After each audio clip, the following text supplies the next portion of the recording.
ये जी मई जून 2023 के वेरिएंट 12 का क्वेश्चन है और इसमें कह रहे हैं कि एक सबमरीन है जिसका मास 3200 किलोग्राम है और वो रेस्ट पे है अंडर वाटर। तो डेफिनेटली अप थ्रस्ट और वेट जो है वो इक्वल होंगे और इसमें वेट जो है वो 3200 टाइम्स 9.81। इसका मतलब है कि ये आपको अप थ्रस्ट की वैल्यू मिल गई।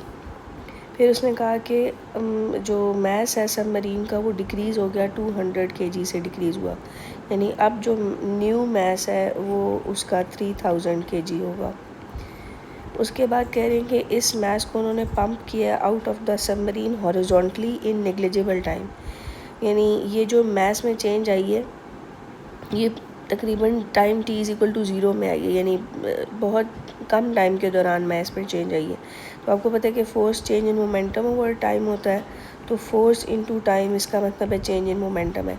तो अगर टाइम आपका ज़ीरो है, मतलब ज़ीरो टाइम में आपने ये मैस में चेंज किया, तो आपका चेंज इन मोमेंटम भी नहीं होगा। किस डायरेक्शन में? हॉरिजॉन्टल डायरेक्शन में चेंज इन मोमेंटम नहीं होगा, क्योंकि आपने मैस को अगर हॉरिजॉन्टली पुश आउट किया है तो डेफिनेटली आपने अगर उस मैस में चेंज आई है तो डेफिनेटली फिर इसको आगे की तरफ मूव होना चाहिए था। लेकिन वही बात है कि क्योंकि टाइम जो था जिस टाइम में ये चेंज आई है वो बहुत ही नेग्लिजिबल था, इस वजह से इस पे फोर्स भी नहीं लगेगी। आगे कह रहे हैं the upthrust acting on the submarine is unchange. अब अप थ्रस्ट क्यों अनचेंज रह रही है? क्योंकि आपको पता है ρ/G/V होता है formula, density of the liquid में कोई चेंज नहीं आया, ना ही volume of the submarine inside the water उसमें कोई चेंज आया, क्योंकि वो अभी भी पानी के नीचे ही है। आगे कहता है the total weight of the submarine जो है वो चेंज हो गया, डेफिनेटली मैस जो बदल गया आपका।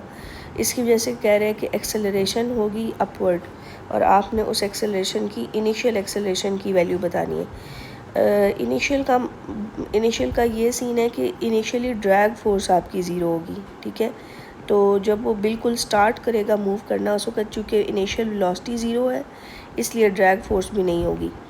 तो आप इक्वेशन बना सकते हैं कि F net is equal to, चूँकि अब जिस डायरेक्शन में मोशन है उस डायरेक्शन की फ़ोर्स को पहले लिखेंगे अप थ्रस्ट माइनस वेट, और ये आपका 3200 टाइम्स 9.81 माइनस 3000 टाइम्स 9.81। तो ये आपकी रिजल्टेंट फोर्स आ जाएगी। इसको आप MA लिख लें और यहाँ से आपकी एक्सेलरेशन आ सकती है, और साथ में ये जो भी वैल्यू है मैस चूँकि अब डिक्रीज़ हो चुका है डिवाइड बाय 3000 कर देंगे तो आपकी एक्सेलरेशन आ जाएगी।